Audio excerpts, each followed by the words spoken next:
doing two jobs to send $9,000 every month to my parents, while my sister wasted my money on her lifestyle. When I stopped the payments, my selfish father disowned me from the inheritance and left a $50,000 outstanding loan in my name. I took a bold step, and within months, they were begging. I laughed and walked away. I never thought my life would turn out this way.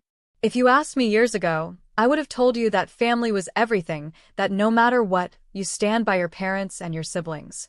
But life has a way of teaching you hard lessons, lessons that shake you to your core. Growing up, I always felt like an outsider in my own family. My parents, especially my mother, made it clear that my older sister, Samantha, was their pride and joy. She was beautiful, charming, and had a way of making everyone adore her. I was just there. I wore her old clothes while she got brand new ones. If she wanted something, she got it. If I wanted something, I was told to stop being difficult.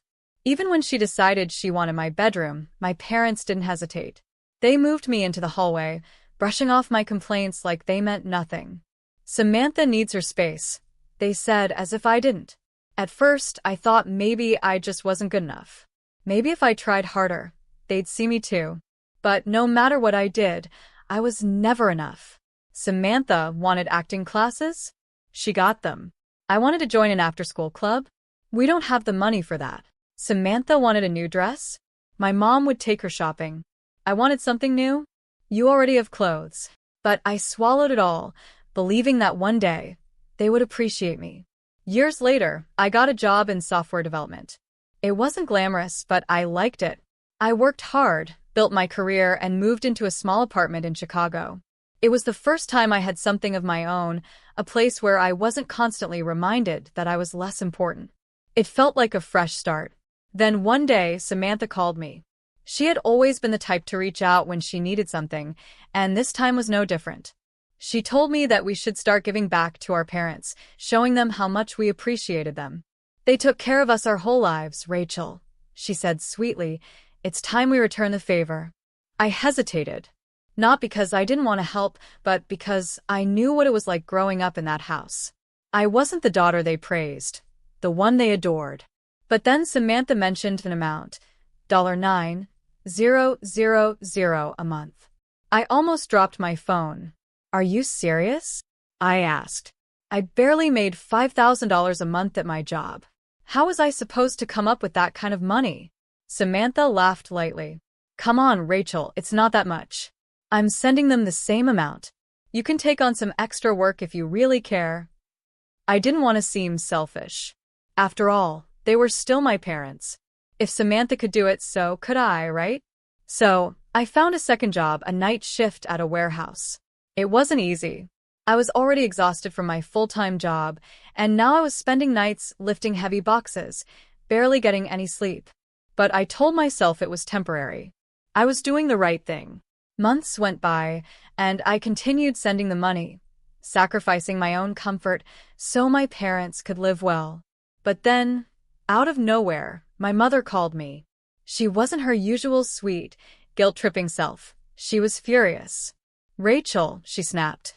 Do you think we're a joke to you? I blinked in confusion. What are you talking about? The money, she shouted. Samantha is sending us $9,000 every month, and you're sending us what?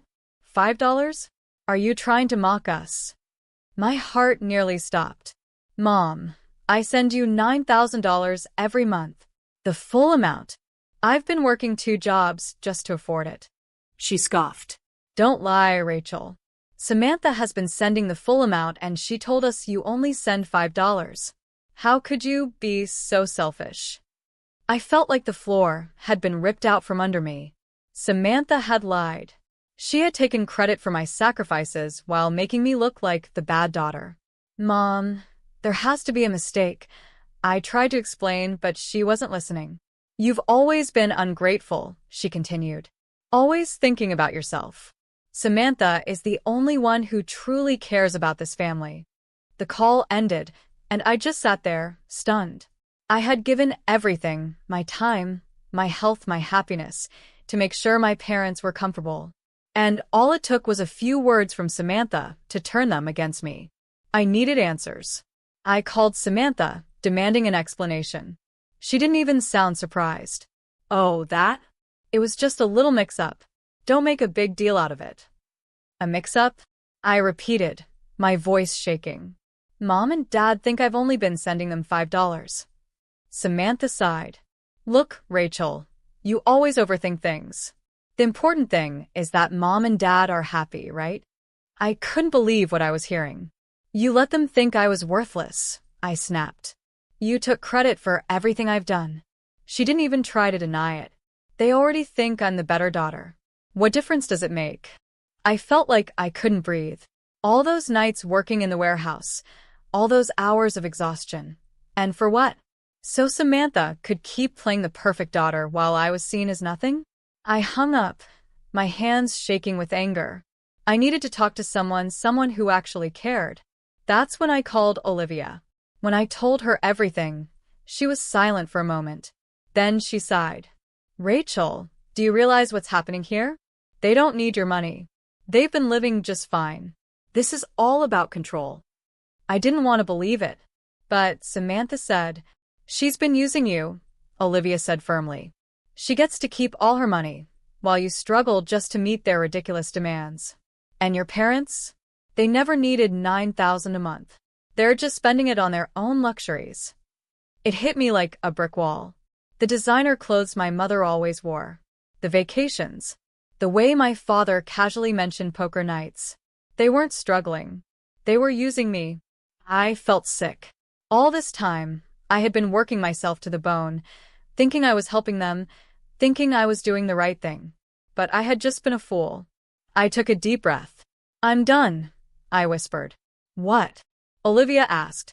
I'm done sending them money, I said, my voice stronger this time.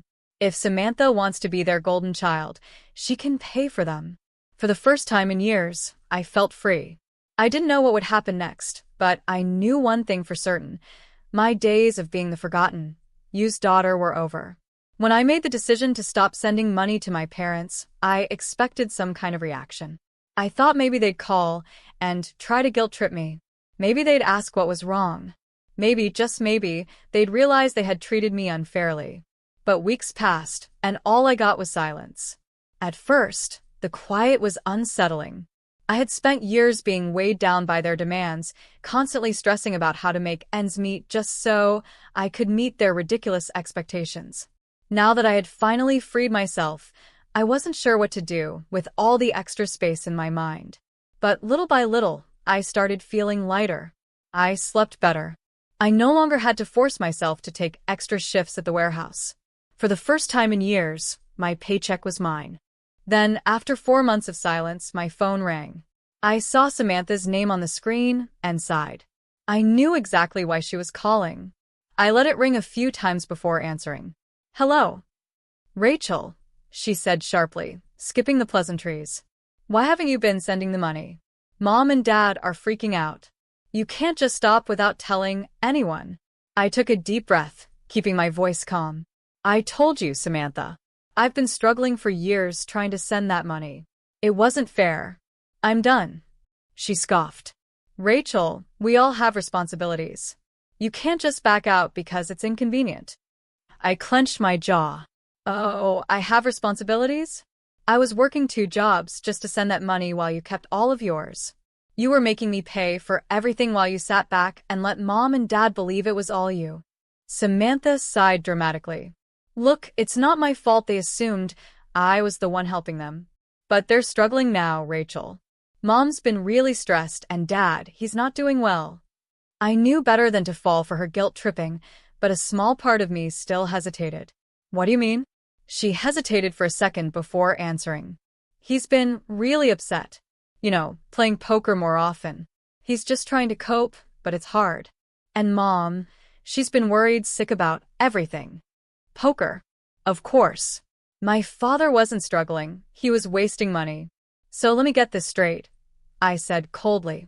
Dad is losing money in poker and Mom is still spending on expensive brands. And somehow, that's my problem. Rachel, Samantha said, her voice dripping with frustration. You're being selfish. I let out a short laugh. Selfish? You mean like how you let them believe I was worthless?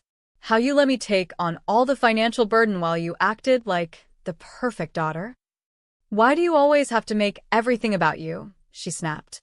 This is about Mom and Dad. They need us.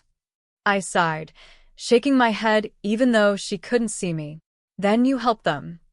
For the first time, she didn't have an immediate response. You're their favorite, right? I continued.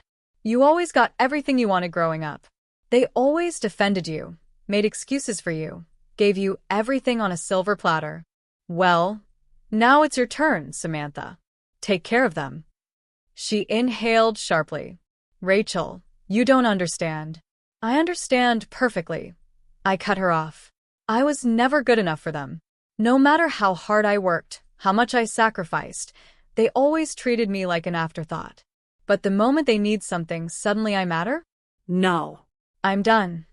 Rachel, don't do this. She tried again, but I had already made up my mind. You wanted to be the golden child, Samantha, I said firmly. Now act like it. I hung up. I expected her to call back, but she didn't. Instead, 2 weeks later, I got an unexpected visit from my parents. I had just come home from work when I heard a knock on my door. My stomach twisted. I knew it was them before I even opened it. When I did, there they stood. My mother, her arms crossed tightly over her expensive designer coat, and my father, looking irritated as if my very presence annoyed him. Rachel, my mother said in a clipped tone. We need to talk. I didn't move. About what? My father stepped forward. Don't play games with us, he said. You owe us an explanation. We gave you everything. I actually laughed at that. Everything? You gave Samantha everything. I was just there to be compared to her. My mother rolled her eyes. Rachel, stop being dramatic. It's time you start acting like part of this family again. You mean start paying for this family again? I corrected. Because that's what this is really about. My father clenched his jaw. You know, we've been very patient with you. Patient. I repeated in disbelief. You made me feel like I was nothing. You dismissed me my entire life. And when I finally had enough, I became the bad guy. How convenient. My mother let out a heavy sigh, as if she was the one suffering. Rachel, we don't have time for your attitude. We need the money. I crossed my arms. Then get jobs. My father's face turned red. Is that how you talk to your parents? I met his glare without flinching. I don't owe you anything. Not anymore. There was a moment of silence. And then my mother scoffed. Fine, she said. We don't need you. But just so you know, your grandfather left you an inheritance. We still have access to it. If you won't help us, we'll just use that money instead. My blood ran cold. My grandfather had been the only one in my family who ever treated me with kindness. He had set aside money just for me, telling me he wanted me to have a future, to be independent. And now they were threatening to take it? You wouldn't, I said slowly. My mother smirked. We will. And there's nothing you can do about it. Something inside me snapped. I took a step forward. I want you to listen very carefully, I said, my voice calm but firm. If you touch a single cent of my grandfather's money, I will fight you for it. Legally. Publicly. And I will win. They exchanged a look. I could tell they hadn't expected me to fight back. You're ungrateful, my father muttered. We should have never. I cut him off. You should have never what? Had me? Treated me like dirt? Used me for money? Funny, I was thinking the same thing. My mother pursed her lips. Let's go, she said, turning on her heel. I watched as they walked away. They didn't look back. For the first time in my life, I wasn't afraid of them anymore. I closed the door, feeling a weight lift off my chest. I knew this wasn't over, that they would try something. But for the first time, I felt powerful. I was done being their pawn. And now? Now it was my turn to play the game. I thought after that confrontation, my parents would leave me alone. That maybe, for once, they'd accept that I wasn't going to be their puppet anymore. But I should have known better. People like them don't just walk away when they lose control. They find another way to manipulate, to twist things in their favor. And this time, they went too far. It started with little things. Samantha stopped calling. At first, I felt relief. No more demands, no more guilt trips. But then, the messages from extended family started coming in. My aunt, who I hadn't spoken to in years, suddenly texted me asking why I was abandoning my parents. A cousin messaged me on social media, saying he heard I was doing well for myself, but refusing to help my struggling family. The narrative was clear. My parents were playing the victims, telling everyone that their cruel, selfish daughter had turned her back on them when they needed her most. I ignored it at first, but the more people reached out, the angrier I became. Samantha had always been the golden child, but my parents were masters at manipulation. They knew how to spin a story, how to make themselves look innocent. And now, they were trying to paint me as the villain. Then, the final blow came. I was at work when I got a call from an unknown number. I almost didn't answer, but something in my gut told me to pick up. "Hello," I said cautiously. "Rachel," a male voice asked. "This is Jonathan from Sterling Finance. I'm calling about an outstanding debt in your name." My heart stopped. "I don't have any debts." There was a pause before he continued. "Ma'am, according to our records, a loan of $50,000 was taken out in your name 3 months ago. The payments haven't been made, and we've been trying to contact you." A sick feeling spread through my stomach. "I never took out a loan." He hesitated. "The documents have your name and signature." I gripped my phone tighter. "Send me a copy." The moment I saw the email, I knew. The signature was sloppy, rushed, but it was close enough to pass. The loan had been approved using my information. My parents had taken out money in my name. I hung up and sat there, my hands shaking. They had stolen from me. Lied. And now, if I didn't do something, I would be the one responsible for the debt. I called Olivia immediately. As soon as she picked up, I blurted it out. "They took out a loan in my name." She didn't even sound surprised. I had a feeling they'd try something. I was barely breathing. "What do I do? This is fraud, right?" "Yes," she said firmly. "And you need to act fast before they ruin your credit or take out more." The next hours were a blur. Olivia helped me file a fraud report, and I contacted the loan company, explaining the situation. I had to go through multiple security checks, proving that I hadn't authorized the loan. By the time I finished, my head was pounding, but I wasn't done. Not yet. I went straight to my parents' apartment. When my mother opened the door, she had the audacity to smile. "Rachel," she said sweetly, "we were just talking about you." I pushed past her, my anger boiling over. "You stole my identity." My father, sitting in his usual chair, barely glanced up. "Don't be dramatic." I threw the printed loan documents onto the table. "This isn't dramatic. It's a crime." My mother sighed, shaking her head. "Rachel, we were going to pay it back." I laughed bitterly. "With what? Dad's poker winnings? Samantha's imaginary acting career?" She frowned. "You don't understand. We were struggling." "Struggling?" I snapped. "You went on vacation last month. You have more designer bags than a department store. You weren't struggling. You were stealing." My father finally spoke. "We raised you. We gave you everything. And now you can't even help us?" I felt something inside me break. "You didn't raise me. You tolerated me. You used me. And when I finally fought back, you tried to ruin me." My mother's eyes darkened. "If you don't help us, Rachel, we'll have no choice but to." "To what?" I cut in. "Guilt me? Ruin my reputation? Guess what? You already tried that. And it didn't work." I turned to leave, but my father's voice stopped me. "If you walk out that door, don't come back." I turned back, meeting his cold stare. "I walked out a long time ago."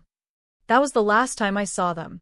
A week later, the fraud case was resolved, and my parents were held responsible for the debt. Their accounts were frozen, and their credit was destroyed. Samantha called once, crying, begging me to help them, but I didn't answer. Then I heard the news. My parents had filed for bankruptcy. They lost everything, the apartment, their savings. My father, the man who used to belittle me for working so much, was forced to take a minimum wage job at a warehouse. My mother, who spent her life obsessed with appearances, now had nothing. As for Samantha, her acting career had been dead for years, but she had tried to cling to the illusion of success. Now, without my money supporting her, reality caught up. She started working at a small bar, but her attitude didn't win her any favors. Customers complained, and she was fired within weeks. For a long time, I thought about what happened to them. I wondered if they regretted it, if they sat in their tiny apartment thinking about how they had pushed me away. But deep down, I knew the truth. People like them don't change. They don't learn. And I wasn't going to waste another second of my life waiting for them to. 5 years have passed since I last saw my parents. 5 years since I walked away and never looked back. Sometimes, people ask me if I regret it, if I ever miss them. The truth is, I don't. Not in the way people expect. I miss the idea of family, the way I used to wish things had been. But I don't miss the reality of what they were: manipulative, selfish, and willing to destroy me just to maintain their comfortable lives. After everything fell apart for them, I made a promise to myself. I would never let their shadows linger over my life again. And for the first time, I truly focused on myself. Without the weight of their financial demands, I was finally able to breathe. I moved into a better apartment, one that actually felt like home. I took time for myself, something I had never been able to afford before. I stopped worrying about working myself to exhaustion, just to prove I was worth something. Instead, I pushed forward in my career, taking courses in business administration and eventually landing a promotion as a project manager. The money I once drained into a bottomless pit of family expectations was now being used to build a future for myself. And then one day, something happened that reminded me just how far I had come. I was in San Diego, attending my best friend Olivia's wedding. The sun was setting over the water, painting the sky in gold and orange, and for the first time in a long time, I felt at peace. Olivia had been by my side through everything, the only real family I ever had. Watching her walk down the aisle, looking radiant and happy, made me realize something. I had never known what it was like to be loved without conditions. But now I was surrounded by people who cared for me, not because they needed something, but simply because they valued me. After the ceremony, I was standing near the reception area, sipping a glass of wine when Olivia approached me with a mischievous smile. "Rachel," she said, looping her arm through mine, "I have someone I want you to meet." I groaned playfully. "Olivia, are you trying to set me up at your own wedding?" She grinned. "Just trust me." That's when I met Daniel. He was tall, with a confident but easygoing presence. A real estate developer, successful in his own right, but what struck me most was how effortlessly comfortable he made me feel. We started talking, and before I knew it, the world around us faded. At some point during our conversation, he said, "Olivia told me a little about you. She said you're one of the strongest people she knows." I smiled, shaking my head. "I don't know about that." He studied me for a moment before saying, "No, I think she's right. You've been through a lot."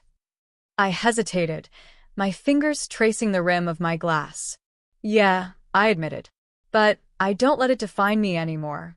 And for the first time, I realized I meant it. We ended up having dinner together a few nights later, and then another. Slowly, something new started growing in my life, something I had never allowed myself to have before.